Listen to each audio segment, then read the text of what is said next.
What's up, y'all? It's your girl, Carrie Hilson. Hey, what's happening, homie? This TIP, man. Yo, what's up? This Big Boy. Y'all know what time it is. Live from the West Coast. You already know you checking out Hard Knock TV. You heard? Yeah, what up, though? This is Common, and right now you checking out Hard Knock TV. You watching Hard Knock TV, you understand? Learn that you yacht. Yo, what up? It's your boy Saigon, the y'all father, and you already know. I'm in here with the boys. Hard Knock TV. Hard Knock, keep it locked. You already know. Peace and love. For a while, it almost seemed like it was going to be a self-fulfilling prophecy. The greatest story never told. Yeah. It might not come out. I remember you even went on a blog on MySpace after a while, and then you said you quit. What was your mind frame at that point? It was just trying to get out of that record deal, trying to get out off Atlantic Records, and frustration, man. I remember I used to always hear artists complain about record company problems, and when you don't have a deal, when you don't go through it, and you don't have a record deal, you always say, oh man, this fucking guy's complaining, you know what I'm saying? You can't be that bad, you got a record deal, you know what I'm saying? It's your fault, it's always you, until I was really in a situation. And I really see, like, once you sign that contract, it's their way or the highway. And, you know, which is cool, you're an investment, but at the same time, as an artist, you sign me because of my art, what I do. Don't try to sign me and make me do something else, because that shit, you know what I'm saying? It just don't make sense. You're not gonna take a point guard and tell him to play center. It's just not gonna work out, you know what I'm saying? And that's probably what happened in Atlantic with my situation. Can you give us an example of like something that Atlantic might have asked you to do? Like this, Saigon, you know, we got this dope Pretty Ricky song that'll put you right to the top. You should go in the studio and put 16 bars on this Pleasure P song. Nah, no thank you. Thanks but no thanks. You know, Saigon and Pretty Ricky don't even make sense. Like, oh, you looking at his numbers. They just looking at, oh, Pretty Ricky's hot. We got this new guy on our label. Let's put them together. And, you know, I'm like, come on, man. And I'm glad I didn't do that song, because one dude ended up humping the floor in his drawers, and the other dude ended up being a pedophile. You know what I'm saying? That's how, like, thank God I didn't do that song. I don't want to be associated with people like that who hump the fucking floor in their underwear, because people going to look back and be like, yo, Saigon, what was your studio session like with Pleasure P? Get the fuck out of here. You know what I mean? So, not only that, musically, it didn't make sense. Now, Lupe is going through some similar issues with the same label. And he made the company a few M's. He made them a few $1 million bucks, and they still saying, hey, you know, and I'm glad that happened, because people were looking at me like it was my fault. I never went to Atlantic with nothing that I wasn't totally happy with. The music that I was bringing them, I was in love with it, and they were like, oh, we need this and that, and I'm like, I don't make this and that. And when y'all signed me, I wasn't making this and that. What makes you think I'm gonna make it now? You know, and for them to do that to Lupe, who's a great super talent and a visionary and an artist, and they know that, for them to say, okay, we need you to do this and do that, and him go through it after he made the company that kind of money, it just shows you it's a business, and you know, it's really no love. They'd smile in your face and show you their back teeth and say, yeah, we love you. But at the end of the day, you're an investment, and we need a return on our investment. So we're going to do what we feel is safe. Instead of being edgy, instead of being, everybody's up there, the music industry's faltering, everybody's thinking about their job. So motherfuckers is like, oh, damn, I don't want to say push the button on this kid because I love him. I think he's talented. But I'm going to take the safe route and go get somebody who got 2 million YouTube views. You know what I'm saying? Nobody who's clicking it.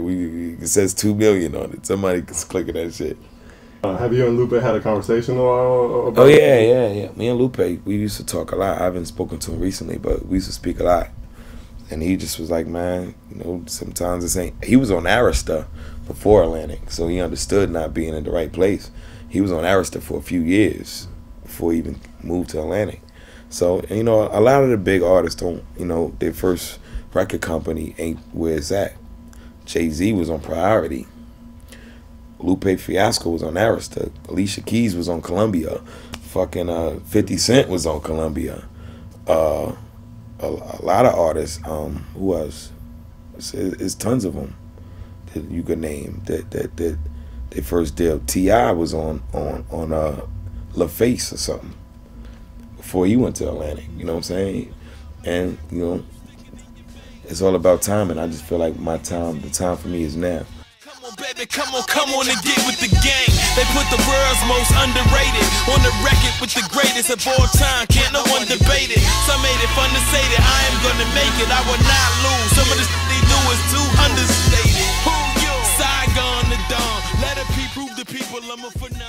I saw a story that talked about how he jumped on that track, and it has something to do with him taking on the Just Blaze beats. Yeah, Can he was you jacking. actually tell us the story?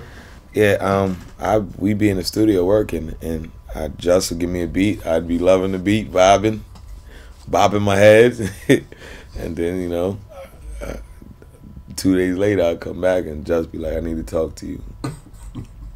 What's up, homie? Yeah, you remember that beat you was loving? The big homie loved it even more, you know what I'm saying? But, you know, it's Jay-Z. You don't say no to Jay-Z, you know what I'm saying? You go, fuck it, you know what I mean?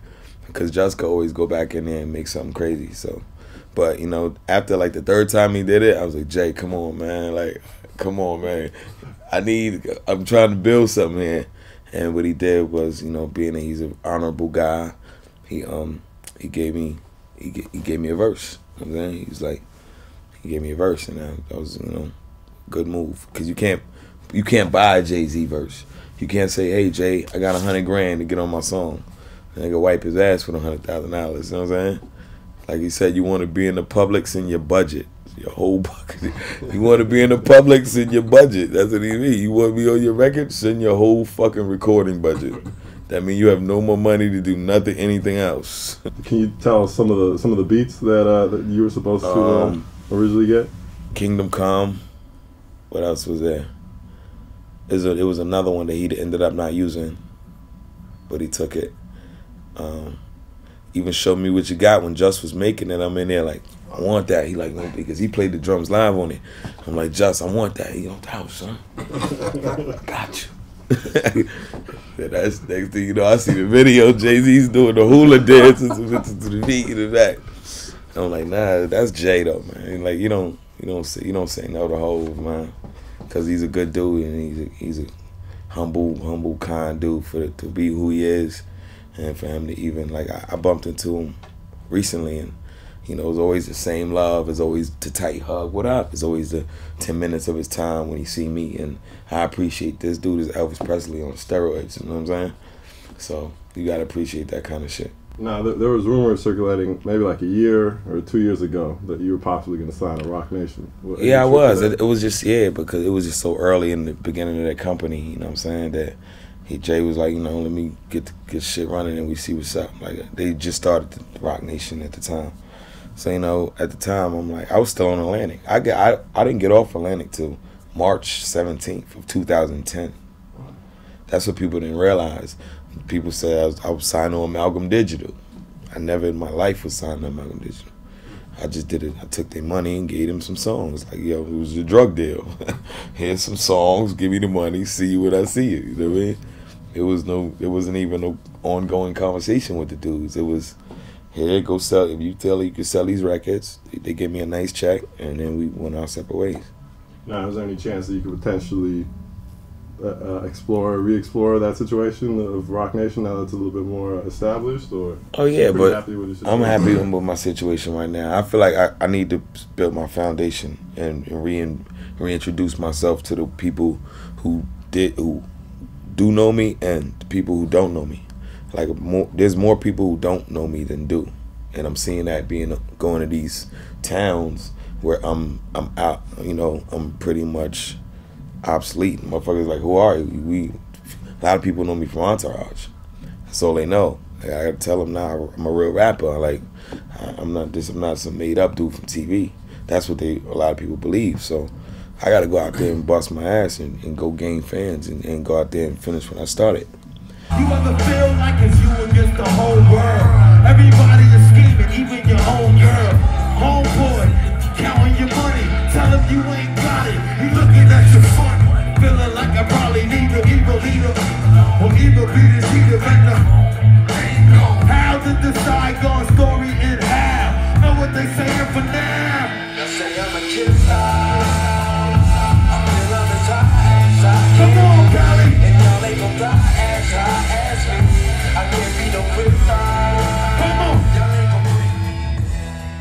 Your first single has a rock feel to it. Yeah, is that on purpose? On purpose, absolutely. Because, and when I do that record on this tour, the house comes down. Like that's absolutely my biggest song in my set now, and I just started performing it. it even reacts better than Come On Baby. Come On Baby had a rock sound. The first single. That was always my plan because I love the way rock and rap meshes always have. Like King of Rock.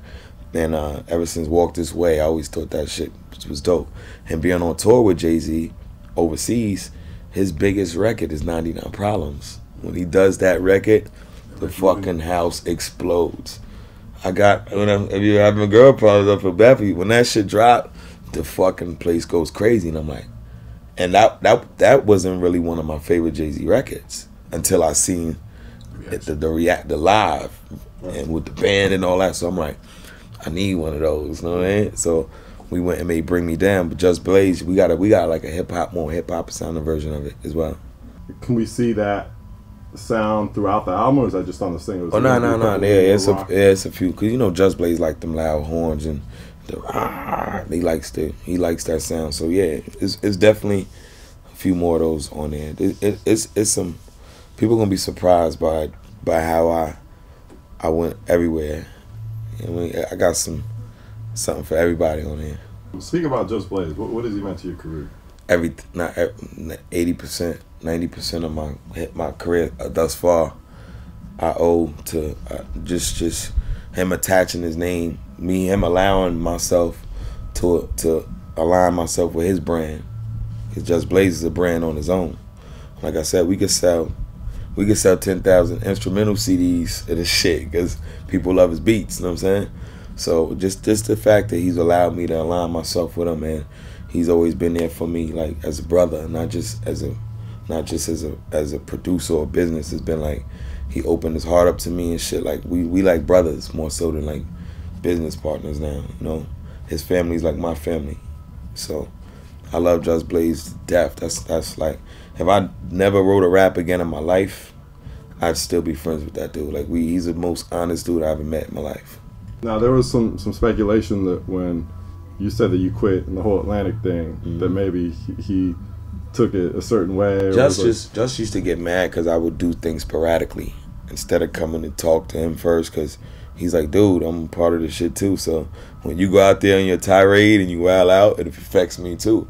I start getting the calls from Julie Greenwald, like, what's wrong with your boy? Your boy is bugging. So, you know what I'm saying? So he's like, you know, when you do that shit, two things Josh always tell me: be careful, watch out for them cameras. When them cameras is on side, zip it. You know what I mean? And the second thing, because you know me, I'm outspoken. I just say what's on my mind.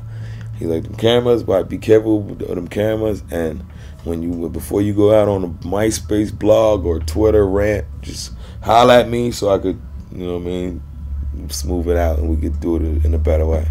I definitely don't feel Just Blaze gets his due when it comes to greatest hip-hop producers of all time. Where would you rank him? Of all time, I definitely put him in top 5. I'd put him behind, of all time, I'd say he's like 4. Only people I would put in front of Just Blaze of all time is Dr. Dre. I would put Timbaland. I would put Dr. Dre, Timbaland. Just might be 3, man. I can't think of nobody. Because when you look at his discography, you go, wow. You know what I mean? He don't get the due he get, but Timbaland, yeah, hip-hop producers, probably him and RZA would have to tie for number 3. That's saying a lot. Yeah. Entourage. Mm-hmm. There's been speculation that you're gonna come back either in a movie or in a season. They reached out and asked me would I like to come back, would I be up for it, and I'm like, shit, do bears shit in the woods? And I was like, hell yeah. So we don't. They won't start shooting again until March though. So we won't know. You know, but they asked would I be open to the idea of coming back. I'm like, hell yeah. You know what I'm saying? So that would be a blessing. Would that be for the season or for a movie? Because I've heard rumors. I think it would be for the last season. We all have a favorite Entourage character. Do you have a favorite Entourage character other than yourself? Johnny Drama.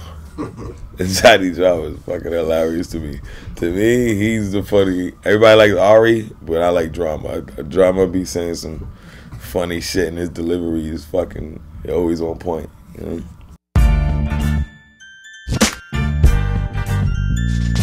Stay tuned, this is the game of life and these are the cards I've been dealt. Give you the real deal, live footage so you can feel for yourself. It's uncut and raw, ghetto reporter since before the new world was in order. Embedded in places you dreaded and never thought of. The corners, the streets and projects, the one bedroom apartments, the hood. I'm the voice for all of y'all misunderstood. It's because I'm hip hop. Maybe I was born from the struggle, hustle and hover above the earth. Observe the concrete jungle and expose all lies. From the block, it's all lies. Revolution of the mind. It will be. Giving nothing but truth.